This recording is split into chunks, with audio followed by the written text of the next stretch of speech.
voltamos. Hoje estamos aqui com vocês para trazer mais uma história super interessante de uma mulher que tem muito a nos contar. Esta mulher, ela é casada e ela tem o marido dela durante a vida dela, ela teve a companhia do marido dela um pouco à distância. Eu fico imaginando, e o que me fez trazer essa mulher hoje aqui, é a hora da chegada, quando o marido chega. O marido dela é caminhoneiro. Eu estou falando da Dione Ceconello Fabro, uma senhora jovem de 54 anos. Dione, bem-vinda. Obrigada.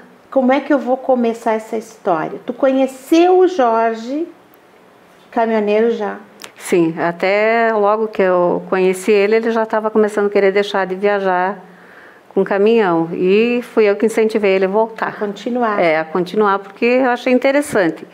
Me apaixonei pela vida da estrada mesmo. Aí a gente casou e a nossa lua de mel foi no caminhão viajando.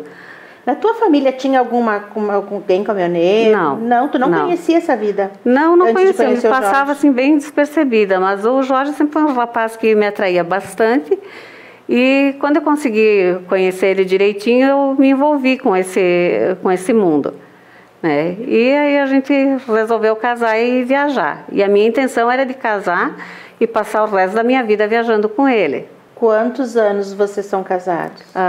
Nós vamos para os 35 anos de casado. Tudo isso já? Tudo Parece isso. Que foi ontem. Tu foi nossa madrinha, né? Eu fui digna desse casamento. A testemunha. Jamais vou esquecer. Me diz uma coisa. Vocês ficaram...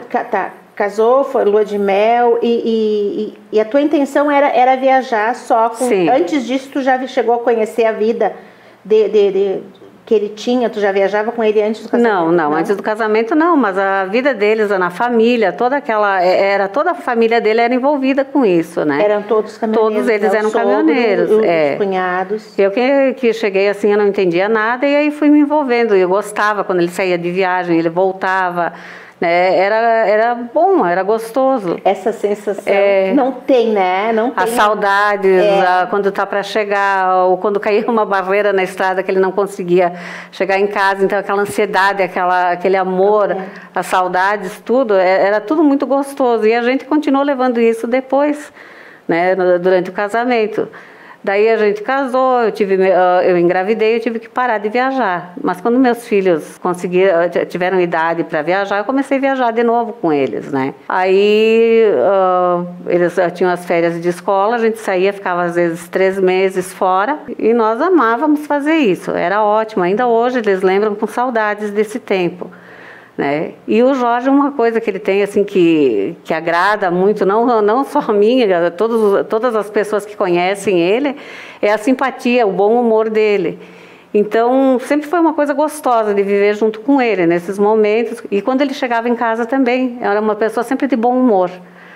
E eu acho que é isso que manteve o nosso casamento sempre bom. E ele sempre foi um pai presente, né? Mesmo viajando, meus filhos nunca se queixaram de ausência dele. Não, sempre pai amoroso. Quanto tempo, mais ou menos, o pai ficava na época de escola, fora?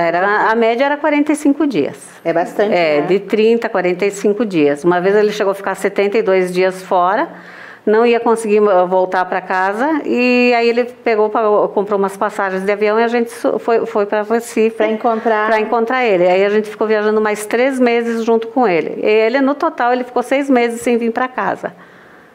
E vocês é que foram ao encontro? A gente que foi ao encontro dele. Hoje é mais fácil, né? Eu acho, ou é mais difícil? Eu acho que é mais perigoso hoje. Olha, eu acho que perigo tinha também antes, né? A gente até, poucas situações a gente passou de perigo nesse tempo que a gente viajou, que eu voltei a viajar com ele há uns 13 anos atrás.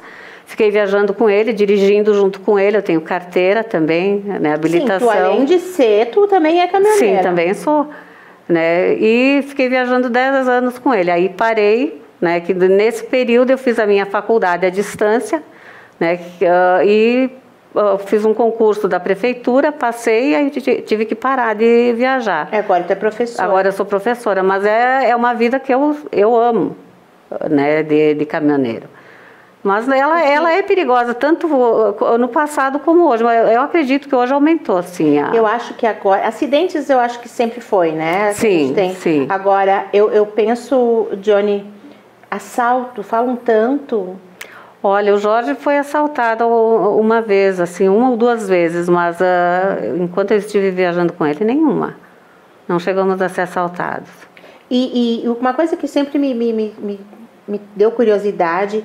A vida na estrada forma amigos, forma fidelidade, sabe, assim, companheirismo de um... Forma, a gente conhece pessoas maravilhosas, tanto como caminhoneiros, porque às vezes o pessoal tinha uma imagem errada do caminhoneiro, sempre achando que ele era uma pessoa ignorante, suja, burra, né, ao menos era o que passavam, né, muita gente passava.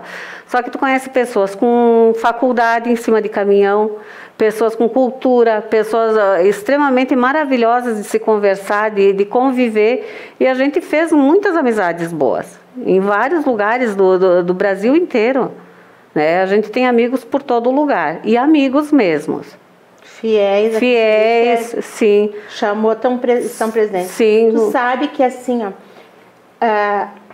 por mais que tu faça uma faculdade, por mais que tu estude, eu tenho a impressão que a estrada te ensina tanta coisa para a vida, tu vê tantas coisas, porque eu não sei o que é atravessar o Brasil inteiro, né, de caminhão, numa estrada, mas tu pode nos dizer, né, assim, ó, a diferença, Johnny, quantos Brasis tem dentro do nosso Brasil? É uma infinidade, as culturas mudam muito, né? Muda muito.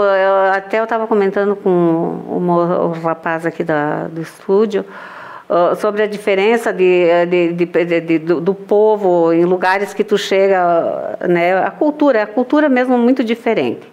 A nossa cultura, onde ela se sobressai também no país, é bem interessante, né? Onde tu vê onde foi colonizado por gaúchos, né? Tu vê bastante diferença.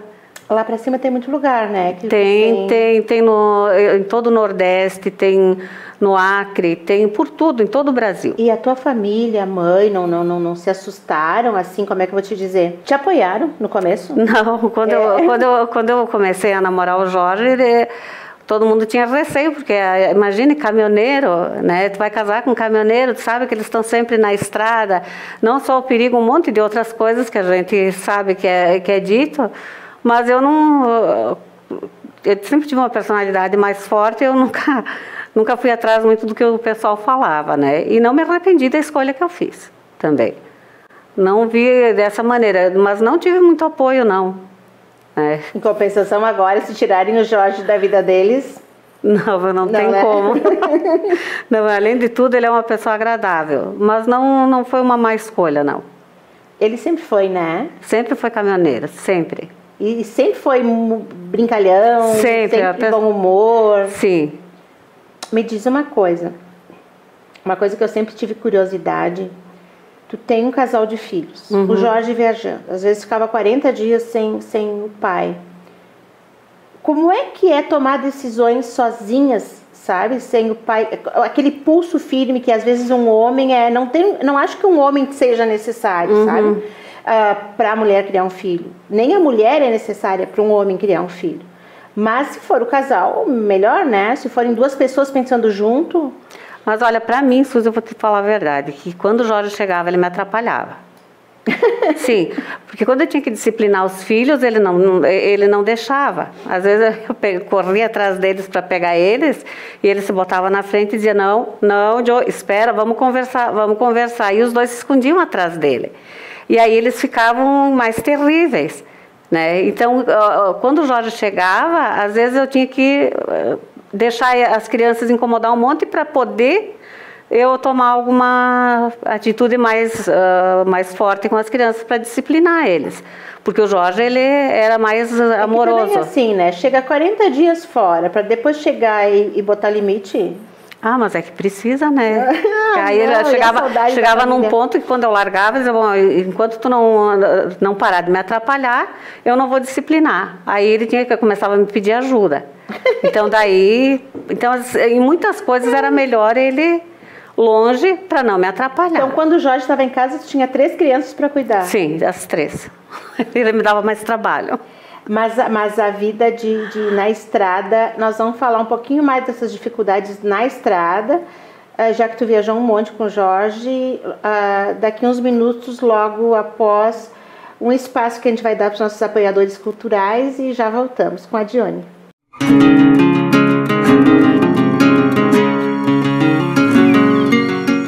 Existe uma linha tênue que separa quem vende medicamentos de quem cuida de você. A Agafarma é uma rede de cuidados formada por profissionais que são referência em saúde. Com espaços para acolher com carinho toda a família, cuidar de sua saúde com atendimento humanizado e cuidados farmacêuticos profissionais para garantir o seu bem-estar. Oferecendo acesso à saúde com o cartão Agafarma, para que sua família viva sempre bem. Agafarma, cuida com o coração. Cuida com o coração. Agafarma, em Farroupilha, em 2 endereços para melhor atendê-lo. Júlio de Cacilhos, 784 e na Rua Coronel Pena de Moraes, 397.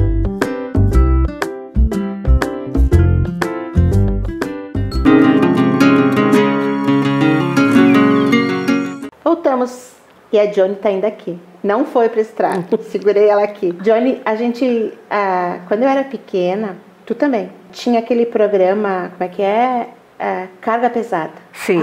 E eu não perdia né? Aquilo lá tá longe da realidade? Ou tá muito longe da realidade. Eu não lembro de não assistir muito, mas eu não gostava, porque também depois, com o tempo que a gente foi aprendendo, não era nada daquilo. Vai conhecendo. Podia ter alguma coisa, né? Mas não é a realidade, não. Né? Até quando eu comecei a viajar com o Jorge, eu imaginava que podia ter um monte de coisas que nem tinha naquele programa, mas não foi. Nada daquilo? Não, é muito diferente também. É que também depende do tipo de pessoa, mas aquilo era muita fantasia, não existia. Jorge continua viajando? Sim, continua. Para o Brasil só? Sim. Porque tem caminhões que vão para a Argentina, né? Pega aquela Não, a gente nunca fez esse trajeto. A gente começou viajando para o Mato Grosso, daí nós trabalhávamos com grãos e daí foi nesse período ali que eu engravidei. Aí parei de viajar. Peraí que eu sei, então. Quem carrega grão tem que ter uma graneleira, não é? Isso. Um pouco eu sei. Tá. Isso. E aí, aquele trajeto vocês descarregavam num porto? Sim, a gente ia para o Mato Grosso, descia para Paranaguá e voltava. Depois, às vezes, a gente vinha para casa, carregava adubo, subia para o Mato Grosso de novo. Então, a gente ficou um tempo fazendo isso, muitos anos. Aí depois, quando eu comecei a viajar, daí ele já estava numa empresa, então era mais carga fracionada. Porque ele trabalhava por conta. Ele trabalhou até que ele foi para UTI, ele ficou muito mal. Aí a gente achou que ele não ia mais voltar a viajar e vendemos o caminhão, né? Aí, quando ele se recuperou, ele viu que ele ia ter condições de voltar a trabalhar, aí ele começou a trabalhar como empregado. Tu imagina, ou o Jorge se imagina fazendo uma outra coisa na vida? Olha, ele teria sido um ótimo vendedor, porque ele tem muito jeito com isso, né? Ótimo em cálculos e ele tem uma conversa muito boa, ele teria sido um ótimo vendedor. Mas eu acho que a liberdade que o caminhão te oferece, essa vida de aventura praticamente, né? Porque tu não tem um patrão te incomodando, né? Que nem a gente viaja de manhã cedo, a gente sempre acordou muito cedo, 5 da manhã, então o chimarrão, depois o café a gente fazia, era uma vida muito boa. A pressão, quando tem a diferença de quando tu trabalha com o teu caminhão e quando trabalha com uma transportadora, existe alguma pressão maior para a carga chegar ou não, ou é a mesma coisa? Não, eu acho que o nosso sistema de trabalho sempre foi muito bom, a gente sempre trabalhou das 5 da manhã à meia-noite. Né, que é o nosso horário de sono sempre foi esse, tanto eu como ele, a gente sempre dormiu pouco. Não era pressão e nunca precisamos rebitar, né, para fazer esse tipo de coisa, porque isso aí é uma bobagem, que tu tá fazendo esse horário de trabalho.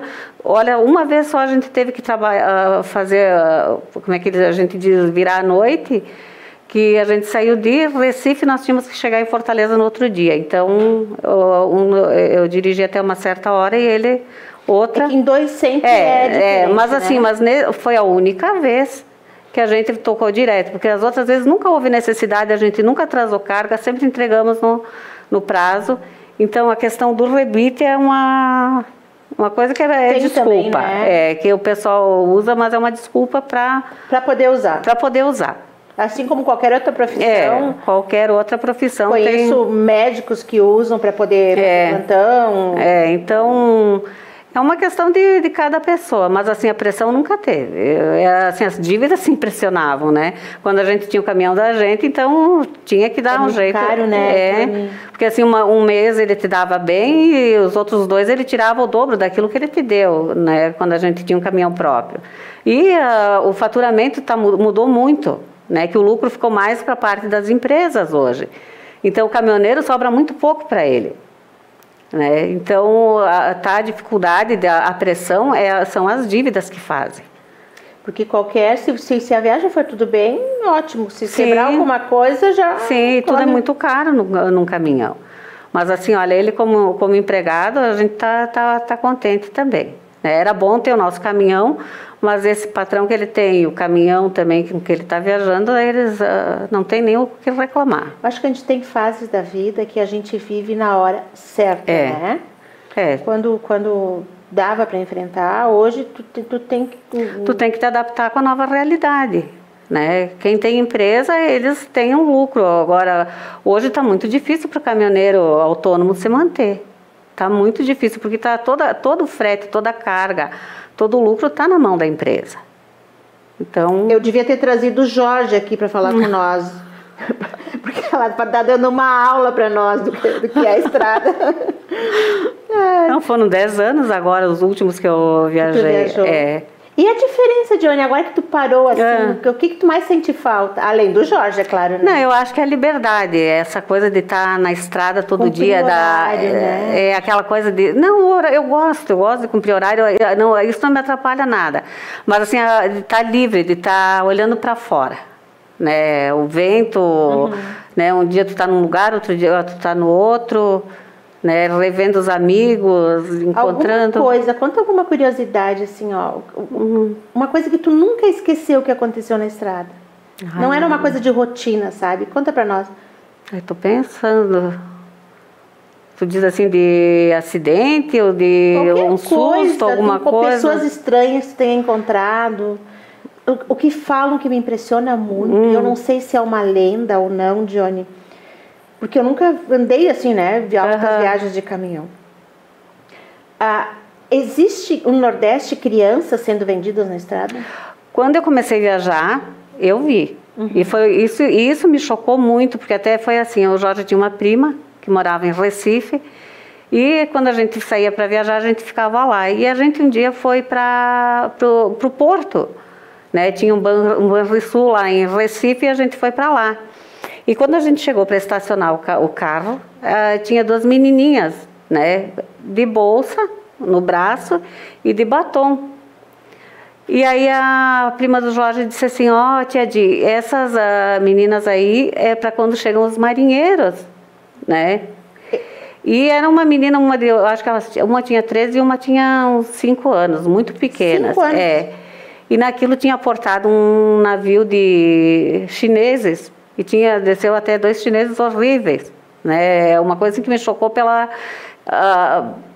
feiura, aquilo me chocou, e ver aquelas 2 crianças ali para, né, querer fazer um programa com eles.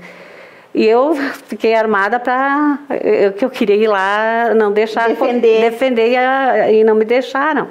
Porque não é uma coisa que eu podia fazer ali. É que o aspecto de horríveis, eu acho que qualquer homem naquela situação tu ia achar horrível. Porque... Não, porque um tinha o rosto todo queimado, uma parte do rosto para dentro, estava bem deformado, e o outro era feio mesmo. Não tinha, né, como... Porque a gente ouve falar tanto de que mas tinha vezes que tu estava passando na estrada, que eles ficavam tapando buracos para ganhar uns troquinhos, e uma senhora subiu na porta do caminhão oferecendo a criança Isso aconteceu, sim, acontecia muito e ainda acredito que ainda aconteça. Eu tenho a impressão que o Nordeste é um lugar muito lindo, né? Tem lugares, assim, o litoral do Nordeste é maravilhoso. Tem. Agora, fora o turismo, deve ser... Lá não tudo que se planta cresce, né? Não tem. Outra coisa, assim, ó, a cultura é diferente.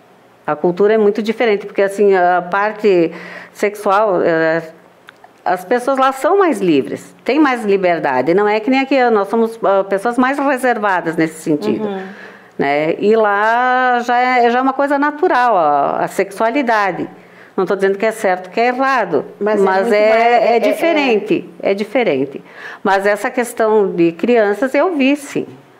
Não é... É uma coisa que sempre me chocou quando eu sabia, só que assim, eu sei de uma forma como se fosse uma lenda, né? Porque a gente ouve, mas a gente às vezes não acredita que possa existir tanta coisa ruim, mas existe sim. E os acidentes na estrada? A gente viu vários, eu socorri vários também, muitos. Isso te faz ver a vida de uma forma diferente? Não, eu não sei, eu acho que uma coisa também que eu ouvi muito falar, assim, quando os pais falavam assim, olha, enquanto tu não chegou em casa, eu não dormi. Eu nunca tive esse problema com meus filhos, porque eu ficar acordada não queria resolver, né? A mesma coisa os acidentes, eu não tenho o que tu fazer, isso não me chocava. A única coisa que eu sempre estive preparada era que quando acontecesse algum acidente, de eu saber o que fazer. E muitas vezes aconteceram acidentes bem graves, a gente socorreu no momento, né? Olha, foram mais de 10. Os primeiros que chegam... E a gente, às vezes, acidentes acontecendo na nossa frente, né? Então, teve um... Presenciar a cena acontecendo. Sim, teve um que foi grave também. O Jorge estava deitado, eu estava dirigindo e a gente estava passando... como é que é o nome do lugar? Agora não vou me lembrar, lá pelo Mimoso, antigo Mimoso, Luiz Eduardo, é uma cidade. E aí uma caminhonete estava na nossa frente e começou a chover. Aí eu comecei a ver a caminhonete derrapar e ela começou a capotar na minha frente e eu comecei a chamar o Jorge. E ela parou lá no meio do mato e ninguém mais ia ver a caminhonete. Eu achei, né, no momento que... Aí eu parei num largo que tinha do lado da estrada, aí a gente manobrou e voltamos para socorrer o pessoal. Daí eu consegui puxar a moça para fora, levar lá para fora, o rapaz estava todo quebrado, daí a gente encaminhou tudo, fizemos toda aquela parte de ligar para... você já tem experiência, sócios, né? Sim. Eu ia chorar só, né? A última vez, o único acidente que eu chorei foi chegando em casa, a última viagem que eu fiz, em Vacaria também outra caminhonete se acidentou na nossa frente, e ela caiu numa valeta, e aí ficou as duas portas trancadas da caminhonete e ficou com as rodas para o ar. Aí eu não conseguia abrir a porta e o diesel estava vazando. E eu comecei a entrar em pânico achando que eles podiam explodir, né? Aí foi que a mulher conseguiu abrir uma frestinha e saiu de dentro, e os rapazes também conseguiram. Aí depois, quando a gente subiu no caminhão e foi embora, aí que eu acho que eu senti meu estado de nervos e eu comecei a chorar a única vez, que foi que eu senti mesmo. Mas se não, no mais, eu nunca tive problema. E a estrutura hoje para viajar, assim, os postos para dormir, existe mais, assim, eu fico pensando assim, onde é que eu vou comer? Onde é que eu vou tomar banho? Assim, ó, Suzy, quando eu comecei a viajar, antigamente os banheiros eram horríveis, né? Às vezes para tomar um banho, a gente tinha que escolher muito. E hoje não, hoje tu tem os postos maravilhosos, uma estrutura ótima em quase todo o Brasil. É muito difícil tu encontrar os postos ruins. Comida é complicado ainda, porque assim, além de cara, são comidas mal feitas, às vezes o pessoal começa a fazer comida sem saber fazer. Né? Então tu paga caro e come mal. Então quando nós tínhamos a nossa gaveta no caminhão, a gente chama de gaveta, a cozinha, e eu fazia tudo, fazia o café, fazia o almoço, janta, eu não comia em restaurante. Né? Só que daí, como a gente vendeu o caminhão, não tinha como botar a gaveta nesse outro caminhão, que é engate e desengate, então não... E a Maiara e o Murilo não seguiram essa... Não. Não? Não, o caminhão, ele é assim, ó, né? Anos atrás ele pagava faculdade para os filhos, formava filhos, né? Hoje já está mais complicado, valia a pena. né? Mas os dois se formaram e nenhum deles quis a estrada. Mas como qualquer profissão, é uma conquista, né? Tu tem que te apaixonar. Tu não teria Sim. tido outra vida? Não teria feito diferente, não... Eu realizei aquilo que eu queria. Porque a primeira vez que eu parei de viajar, eu quase morri em casa. Porque eu vivia com a estrada sempre, eu levantava sempre com a estrada na cabeça, a vontade de ir embora. Eu tinha que viajar, eu tinha que sair e eu não podia porque eu estava com uma criança pequena em casa, né? Sim. Então, eu fiquei a minha vida inteira esperando por esse momento de poder voltar. Tanto que eu tive os 2 filhos com 1 ano de diferença, para que os 2 crescessem e eu tivesse essa liberdade para sair viajar de novo. E foi o que aconteceu. Deu para programar. Aí vivi bem esses 10 anos, realizei todas as minhas vontades de viagem, de dirigir, de passeio, do meu marido também. Fiz minha faculdade nesse período, né, porque sobrava tempo, então eu administrei meu tempo, fiz a minha faculdade em EAD, estou me formando agora dia 31 em pedagogia. Parabéns. Né, obrigada. É bom, olha, de professor eu entendo. Sim. É fascinante. Ser professor amando. É fascinante. Estou amando. Agora é uma nova etapa, né, da minha vida. Mas nunca, digo assim, que nunca mais vou voltar. Bem pelo contrário, o dia que eu me aposentar, eu volto a viajar. Volta a viajar, volta. E outra coisa, a gente se divertia, Suzy. Eu e o Jorge, porque às vezes a gente chegava, a gente fazia festa de aniversário, fazia tortas, fazia pastel, vivíamos, era um piquenique em muitos lugares. Ai, Johnny, muito bom. Eu te agradeço demais. Muito obrigada. E a vocês de casa, muito obrigada pela atenção e até a próxima.